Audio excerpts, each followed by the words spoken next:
ትሁት የስንት ዓመት የተደበቀ ተደፍራ የወለደቻት ልጅ ቤታቸው ድረስ ፎቶዋ ተለከላት።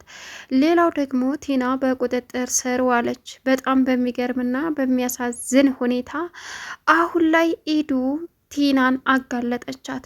አሁን ካሌብ ግራ ተጋብቶ ያለውን ነገር ማመን ስላቃተው ይች ልጅ የማናት ልጅች ናት እያለም የተጻጻፈውን ደብዳቤ አንብቦም ትሁትን ሲጠይቃት እሷም ልጅ አይደለችም ብላ ሸመጠጠች። እውነታው ግን ትሁት በልጅነቷ ተደፍራ እንደወለደቻት ነው የሚያመለክተው።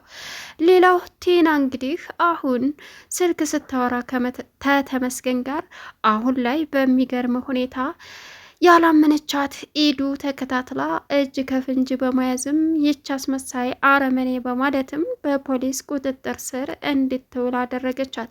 ለአባቧ በእርግጥ በሰዓቱ ቲና አልታመመችም እያስመሰለች ነው በማለትም ስትነግረው፣ ነገር ግን አባቧ በፍጹም ሊያምናት አልቻለም ነበር። ሁሉን ነገር እንግዳውስ ካሜራውን ይዩና የእሷን መታመምና ለመታመም እናረጋግጣለን ሲልም ያንን ካሜራ ቲና ለማውረድ ብትሞክርም ነገር ግን አባባ በጥንቃቄ ስላስቀመጠው የቲና ወንጀል ዝክዝክ ብሎ በመውጣቱ ለፖሊስ ተላለፈ። ሰላም ውድና የተከበራችሁ የዙዙነት ሚዲያ ቤተሰቦች እንዴት ናችሁ? ሰላማችሁ ይብዛልኝ። ለዚህ ቻናል አዲስ የሆናችሁ ሰብስክራይብ እያደረጋችሁ ቪዲዮውን እስከ መጨረሻው ተከታተሉ። ትሁት ቀጣይ ፓርቲ ዘመተናል። እንግዲህ ትሁቴ ለስንት ዓመታት የተደበቀ ሚስጥሯ እቤት ድረስ ተመስገን ዘክዝኮ አምጥቶ እንዲሁም ደግሞ ትሁቴ በልጅነቷ ሳትፈልግ የወለደቻት ተደፍራ ልጇን ፎቶ ለካሌብ እንዲደርሰው አደረጉ። ካሌብም ያንን ወረቀት በማንሳትና በማንበብም ላይ ሳለ ምንድን ነው ላንች ነው መሰል ሲላትም ትሁቴ ስታዩ የልጇ ፎቶ ነው። በድንጋጤ ስትርበተበትም ምን ሆነሽ ነው? ምንድን ነው የተፈጠረው? ምንድን ነው ንገሪን ሲሏትም የቴሌ ፎቶ ተልኮልኝ ነው በማለትም ተርበተበተች። ምን ለማለት ሲባልም ይህ ሰውዬ በቃ ያለች እየተርበተበተች ሳለ ኤደንን ደግሞ ተመስገን እያባረራት ከፊት ለፊቷ አንድ ሰው አቁሞ ቀጥ ወደዛ ሄጂ ሲላትም ኢዱ እንግዲህ በዛ በቁመቷ በሩጫ አምልጣ የሆነ ቦታ ተደብቃም እሱም ደውሎ ወይዘሪት ልዕልት ኤደን እንዴት ነሽ?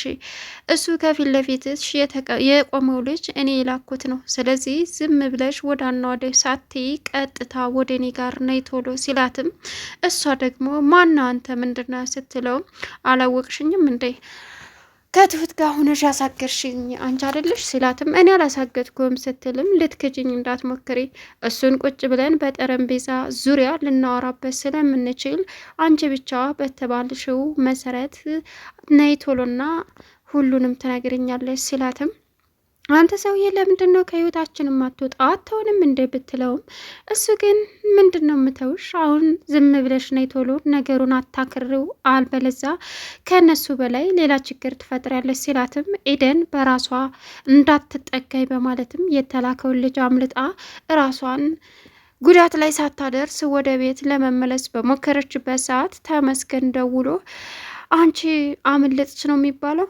አላመለጥሽም እመኝኝ አሁን ነገሩንና ዙሩን በራስሽ መንገድ አክረሸዋል ሲላትም አንተ ሰውዬ ለምን አትወንም? ለምን ከህይወታችን አትወጣም? ምንድን ነው የምትፈልገው አለችው። ምን እንደምፈልግ አሳይሻለሁ፣ አሁን ብታመልጭ ነገ አገኝሻለሁ በማለትም እንግዲህ አስፈራርቷት ኤዱ አሁን እየሮጠች ወደ ቤት ስትገባ ትሁቴ በካሌብ ጥያቄ ተፋጣ ነበረ። በዚህን ሰዓት የምታደርገው ግራ ስለገባትም ደነገጠች። እናም አሁን ላይ ምን ማድረግ እንዳለባት ትሁት ግራ ተጋብታ ነበር። በሩን በኃይሉ ስትቆረቁረው ኤደን ምንድን ነው እየተባባሉ ካሌብ ሊከፍተው ሲሄድ ኤደን ነበረች። ኤዱ ምን ሆነሻል? ማነው እየተከተለሽ ሲላትም ያ የተረገመ ሰውዬ ነው አለችው። ቆየ ሰውዬ እንዴት ብናደርገው ነው የሚሻለው?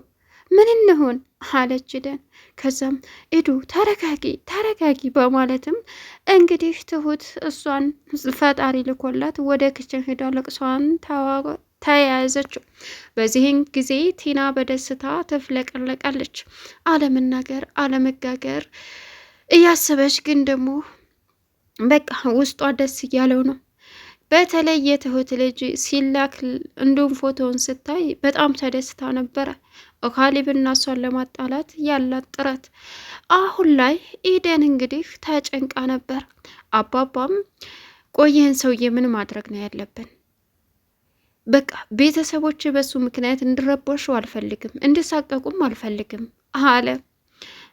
ካሌብም አላውቅም አባባ በዚህ ደረጃ በጣም ተዳፈረን ሲልም ኢዱ አንቺ ተረጋጊ፣ ምንም የሚመጣ ነገር የለም፣ በቅርቡ የሆነ ነገር ማድረግ ይኖርብናል ሲልም በዚህን ሰዓት ቲና ተመስጣ እያየች ነበረ።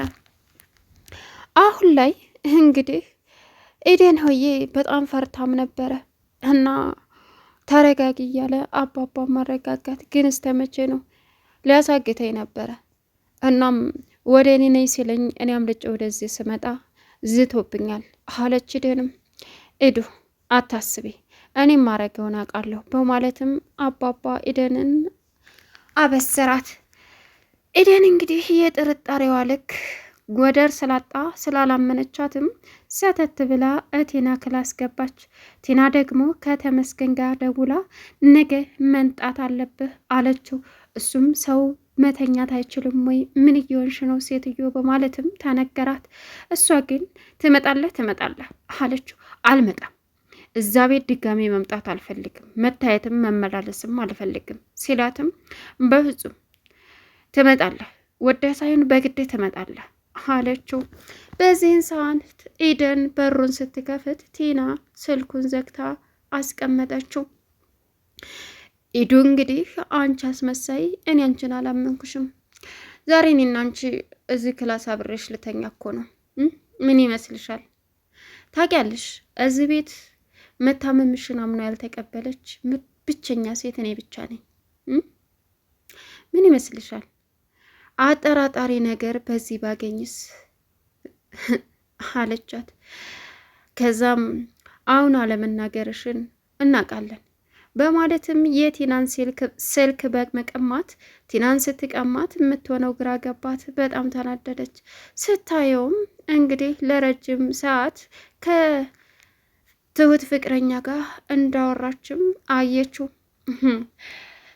አንድ የማትንቀሳቀስ ሴት፣ ማስተዋል የማትችል ሴት፣ በሽተኛ ሴት፣ አእምሮዋ ችግር የፈጠራት መናገር የማትችል ሴት እንዴት ነው ታዲያ ስልክ ከሌላ ወንድ ጋር የተደዋውላ እያወራች የነበረው አለቻት። አይሽ ትክክል ነኝ፣ መቼም አላምንሽም፣ መቼም አልታመምሽም። እያስመሰልሽና ማድረግ ያለብሽን ነገር አጠናክረሽ እየቀጠልሽ ነው። እመኝ፣ መቼም አታመልጭኝ። በእኔ ደግሞ እኔ እንድታታልኝ አትችይም በፍጹም አለቻት ኢደን። በዚህን ሰዓት ትዕግስቷን ተፈታተነቻት። እናም ኢደን እንግዲህ የቲናን ጸጉር ወደ ኋላ ስትገትታት ምንም አላለችም፣ ጸጥ አለች አይኗን ጨፉና። አሁን በአሁኑ ኢደን አንድ ሀሳብ መጣላት። ቀጥታ ሂዳ ምን አደረገች? ከዛም ውሃ አምጥታ ፊቷ ላይ ስትረጭባት የሚያስታውል ሰውና እንዲሁም ደግሞ መንቀሳቀስ የሚችል ሰው አይነት ስሜት አሳየች ቲና። በዚህን ሰዓት ኢደን አይሽ መንቀሳቀስ ትቻለሽ፣ ሁሉን ነገር ማድረግ ትቻለሽ፣ አይሽ አልታመምሽም፣ እኔን ኢደንን ማታለል አትችይም በፍጹም አለቻት። ይገርማል። ከዛም ማፍሳባት ጥላት ሄደች። ቲና በዚህን ሰዓት በጣም ተናደደች።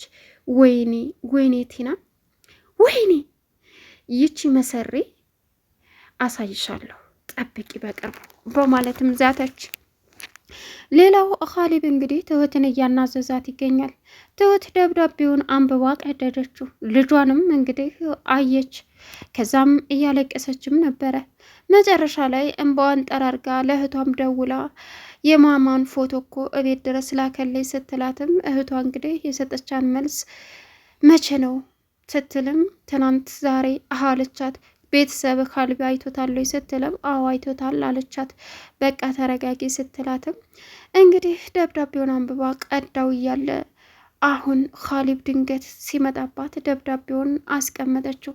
ካሌብም ትሁት ምንድን ነው ምን ሆነሻል ሲላትም የቲና የትሁት ላብ እንግዲህ በፊቷ ላይ እጇም እግሯም ሰውነቷም መንቀጥቀጥ ጀመረ። ምንድን ነው እንደዚህ የሚያንቀጠቅጥሽ? ምንድን ነው የምትደብቀው? ምን ተፈጥሮ ነው አለና ምንም ካሌ ምንም የተላከው ፎቶ ምንድን ናት? ልጅሽ ናት? አይ አይደለችም የእህቴ ልጅ ናት አለችው። እና ታዲያ ይሁን የተደበቀ ነገር አለ ንገሪኝ። ለምንድን ነው እንደዚህ የምትፈሪው? ለምንድን ነው እንደዚህ የምትቀጨቀጨው አላት። ምንም ደብዳቤውን ሲያነበው የተደበቀች የትሁት ልጅ የሚል ነው። እውነት ደብዳቤ እውነት ነው? ንገሪ ትሁት፣ እውነት ነው ልጅሽ ናት እያለ በተደጋጋሚ ጠየቃት። እሷም ዝም አለች። እውነቱን ንገሪ ሲላትም አይደለችም የእህቴ ልጅ ናት። እና ታዲያ ምን አስደነገጠሽ? ያስደነገጠኝማ እኔ እናንተን ለማጣላት በዚህ ደረጃ መጓዛቸው ነው፣ እቤት ድረስ ይሄን መላካቸው፣ በዛ ላይ ደግሞ የእህቴን ልጅ እህቴን ይገሉብኛል ብዬ ስለፈራው ነው አለችው። የተፈጠረው ነገር ይፈጠር፣ እኔ አንቺን ነው እነሱንም ማምነው፣ እኔ አንቺን ነው ማምነው። ምንም በይኝ ምንም አንቺን ነው ማምነው። ስለዚህ ይሄ የሚያስለቅስም የሚያስፈራም ነገር የለም። ደግሞ እህትሽ ጋር ደወልሽ? አዎ ደህና ነኝ አለችሽ? ደህና ናት። በቃ ተረጋጊ አላት። አምንሻለሁ ሲላትም እንግዲህ ትሁቴ ዘላ እቅፍ አደረገችው። በዚህን ሰዓት እሱም አቀፋት። ትሁቴ ሲላትም ይቅርታ ደስ ስላለኝ ነው ያቀፍኩህ። አረ ምንም ችግር የለውም ተረጋጊ ብሎ ጥሏት ሄደ። አሁን ቲና እንግዲህ ኢዴንና አባባ ኢዴን ለአባባ ሄዳ ትሁት ቲና እያስመሰለች ነው ስትለው፣ እንዴት በዚህ ልክ ሲላትም በፍጹም አልታመመችም አለችው። ተከታትለው ሲሄዱ እንግዲህ ቲና አሁን ላይ እዛ እነሱ ሊመጡ ሲሉ ራሷን ስታ የወደቀች መሰለች። ቲናና አባባ ኢደንና አባባ አንስተው አልጋው ላይ አደረጓት። በዚህን ሰዓት እያስመሰለኝ ከሆነ ካሜራው ይታያል በማለትም ጉር ሰሯት። ቻናሉን ሰብስክራይብ